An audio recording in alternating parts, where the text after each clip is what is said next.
Hello and welcome to Talk a Good Game, and it's a preview of West Brom against West Ham. Might be slightly more positive now. West Ham have got their first 3 points. However, we go away from home once again, and as we know, we've conceded 10 goals in 3 games, no points so far on the road. But we're here to discuss if that's going to change this weekend. So welcome to the channel if you're new, subscribe if you are, and welcome back if you're not new. But Gonzo, same question as always. What's your thoughts on West Brom? Boring. So we got a guy on the forum always says Tony Pulis is Sam Allardyce with a baseball cap and chewing gum. Was it something like that anyway? Yeah, he's boring. He survives. He's a pragmatist, and he's got the job of keeping them up in the same way that he kept Crystal Palace up and kept Stoke up. It will not be pretty.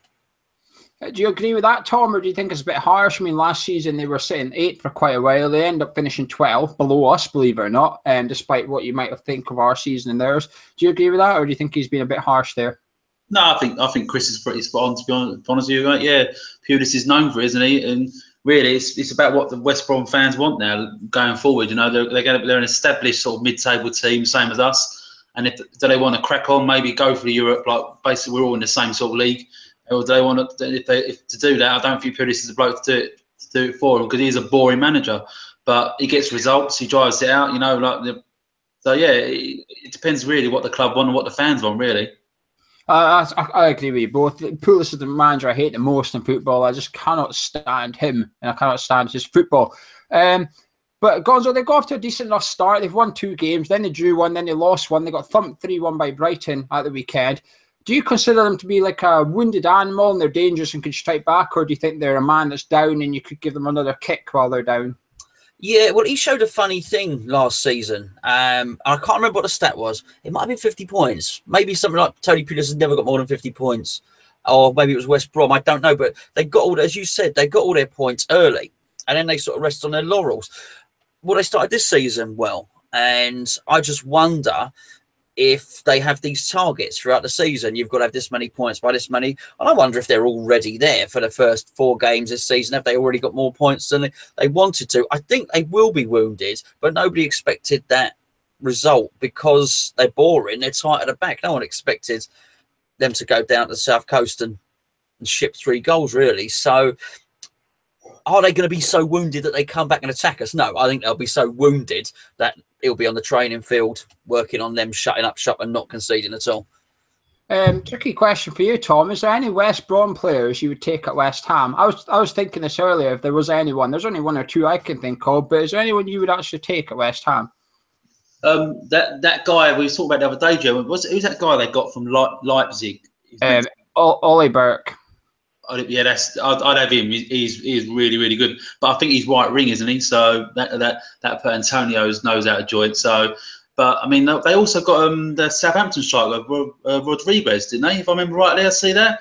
So they've spent money, you know. I mean, I think they were about 40-50 million pound in the red. So there's a lot of money to spend, really. No, I would take Oliver Burke. I like him. He's been really good in the German league last couple of seasons. And going by that, Tom, would you consider it a failure if we don't finish above West Brom this season? Yes, 100%. Sorry, I mean, West Brom, as I said, West Brom are an established mid-table team. We've got to be looking really to be pushing for a 7th spot, I think this year. And TV before the game of the week on Monday night, if you'd offered me safety, I would have took it. But I think we can. I don't want to go there, but now, yeah, we should be finished above West Brom, mate. Right, let's talk about West Ham. It's mainly going to be based around 2 players and a formation. So let's talk about the formation first. Gonzo, he sprung 3-4-3 on us Monday night. He got the win. Wasn't glamorous. He got the win. Do we stick with that? I mean, there is that old myth in football. You never change a winning side. Is it time to bust that myth, or do we stick with the formation at least? Well, I think that the 3 at the back works. I mean, I think it could be tinkered with.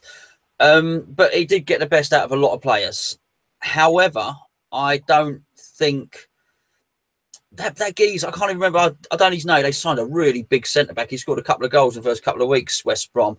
And they are, and did they keep Johnny Evans? I think they kept Johnny Evans, didn't they? they're a muscular team. They're an experienced team. I don't think they're going to be too bothered about Andy Carroll. I've got to say, I think it worked. I think it worked for Huddersfield. I think Huddersfield are probably wondering what the hell was going on with him. They've just come up. They had a relatively easy ride.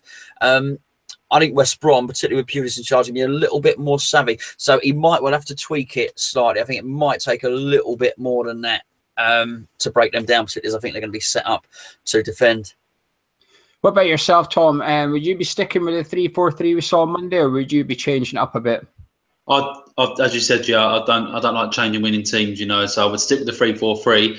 But Gonzo does raise a good point. West Brom, Pulis' side are very, very defensive. So Andy Carroll won't be as, I don't think he'd be as effective against West Brom, but you can't change a winning like a formula, So no, I would stick with it though. But I think Andy Carroll's got more in the tank to beat them. He's a beast. Yeah, he wins everything, doesn't he? Andy Carroll's got 5-16 against West Brom, and he's got a few assists to his name as well. It's one of his better clubs for scoring against, actually, believe it or not. So I think he might, but you have to bear in mind that West Brom in that 16 games would have had the likes of Roy Hodgson in charge as well. It's not just been Pulis over the whole time. So Gonzo, what are we doing with Hernandez then? A lot of debate about this 3-4-3. Hernandez out on the left. What are we doing with him?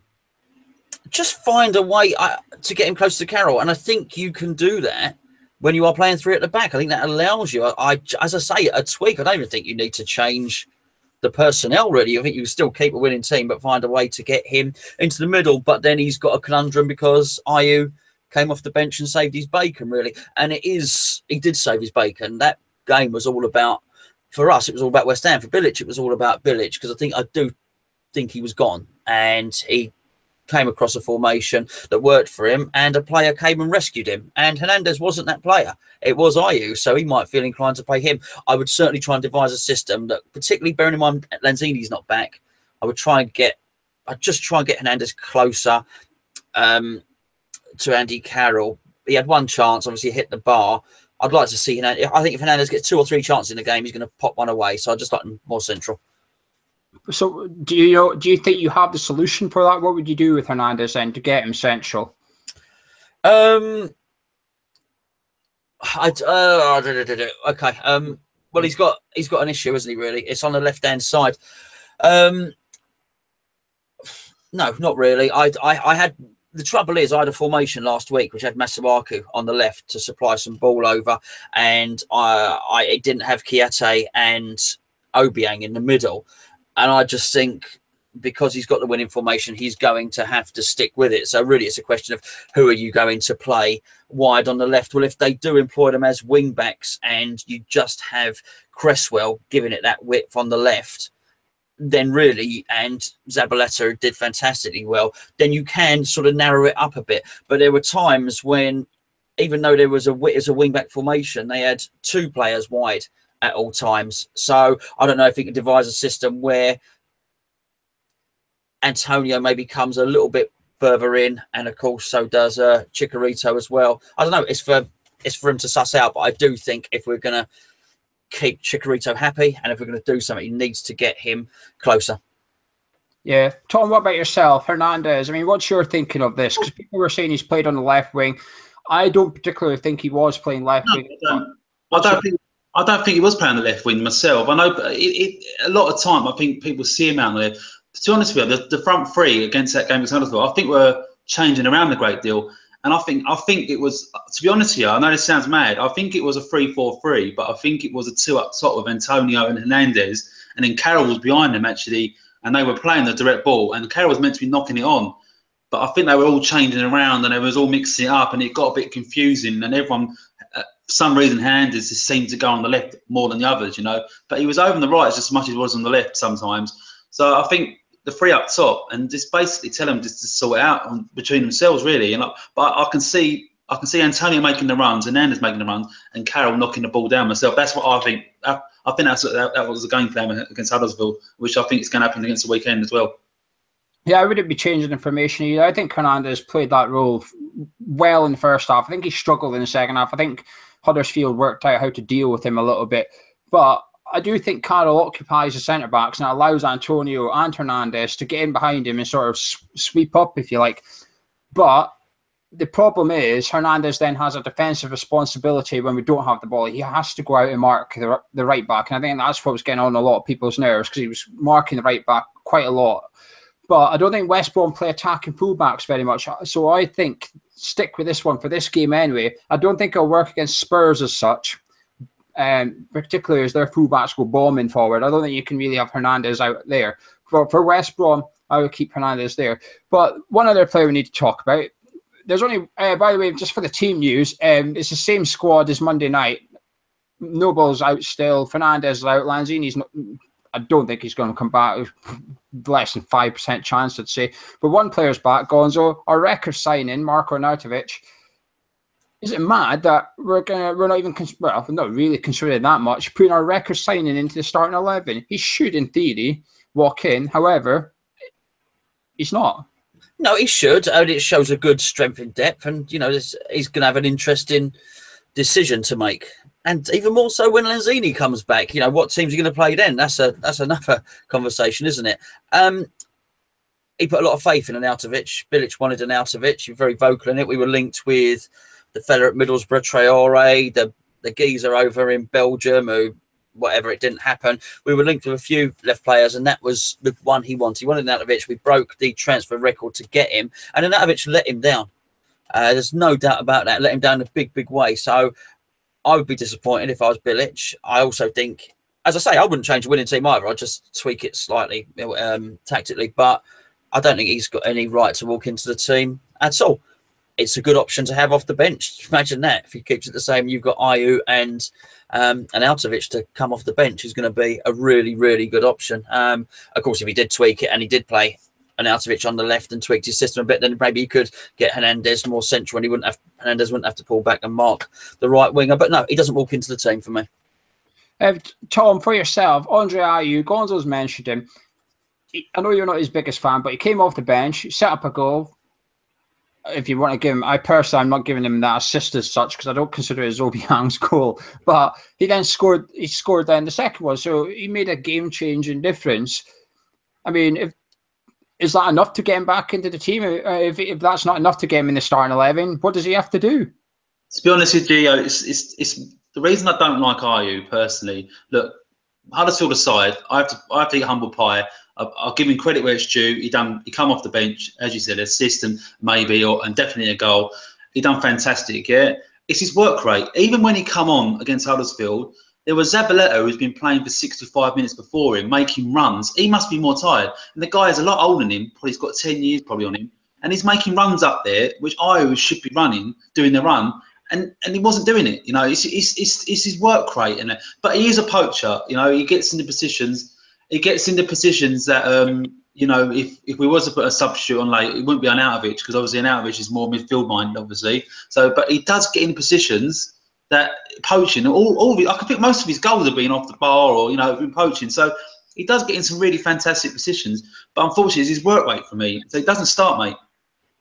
West Brom this season have not scored more than one goal in a game yet. 4 games in, and they've not scored more than once in any of the 4. Tom, going to the Hawthorns on Saturday, are you confident?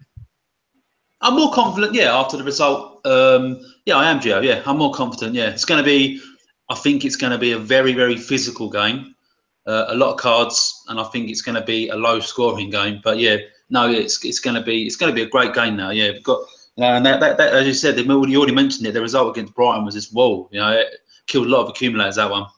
Gonzo, what about yourself, Gonzo? Are you confident with this one? I am actually, yeah.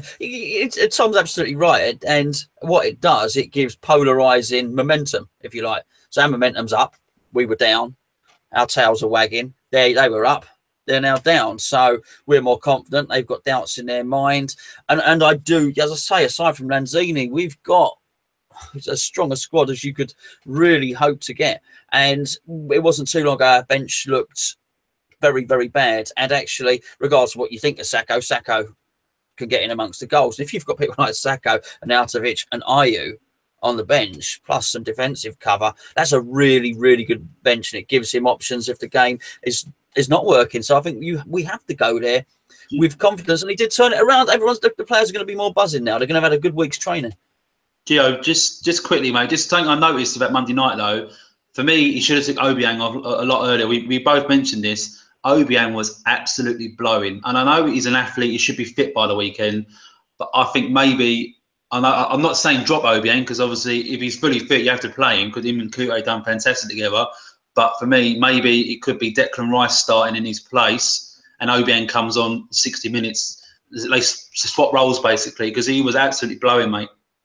Yeah, I wouldn't describe myself as confident. I would say I'm more optimistic. However, I don't fear going to West Brom as much as people might when they think of a Tony Pulis side away from home. I don't fear it as much. When you look at everything, him and Pulis and Bilic have faced each other 4 times. They've won 1 each and drawn twice. And when you think about our game at home last year, they scored with the very last kick of the game, remember, from that corner, Macaulay knocked in from a yard out. So I think Bilic has actually had the upper hand on Tony Pulis over the 2 seasons he's been in charge. But like Gonzo said, we've now got game changers on this bench. Sako, Arnautovic, Ayew, and Masuaku. That's 4 players that can drastically change a game in the attacking sense if we need to. And I think defensively, we're okay as well, actually. We've got Byram, Masuaku as well. Ogbonna. So there's plenty of options. There's plenty of options for Bilic on the bench. The centre of the park's the only one. Declan Rice seems to be his only option for midfield in general, but he's probably been one of our most impressive players this season. So he's got really good options there. But never mind competence. Gonzo, 2 questions. Answer it at the same time. 1, would you take a point? And 2, what's your score prediction? I guess I would have to take a point, but my score prediction is 2-1 to us, obviously. Tom, same questions. Yeah, look, a point away from any home game is a result, you know. So I would take a point, yeah, but I don't want to take a point. If that makes sense. We need the 3 points. I said it's going to be low scoring. I think it's going to be 2-0 West Ham. I'm not sure a point's good enough, because I'm thinking about a point at West Brom's usually good enough, but for Bilic, is 4 points after 5 games good enough? Probably not. Then we play Spurs at home, which we could easily lose. Then all of a sudden we've got 4 points after 6 games. Well, that's definitely not good enough. So I'm not sure a point is enough for the manager. For the football club, it is, I think, but for the manager, I'm not convinced it is enough. I'm going to say 1-1. I think we'll play okay and stuff. And in a normal season, this would be a fine point. We'd be happy with that. But given what's going on in the first 3 games, it's risky times. But I'm optimistic. But anyway, Gonzo, say goodbye. Goodbye. Tom, say goodbye. Bye-bye. And it's goodbye for me. Drop a like if you enjoy it. Subscribe if you're new. Drop your team, what you line up you want to see. There's no changes from us. Gonzo wants a little bit of tweaking. Me and Tom want to see the same team. If you want changes, let us know. And give us your score predictions as well. And we will see you on Saturday for the review of the game at the Hawthorns.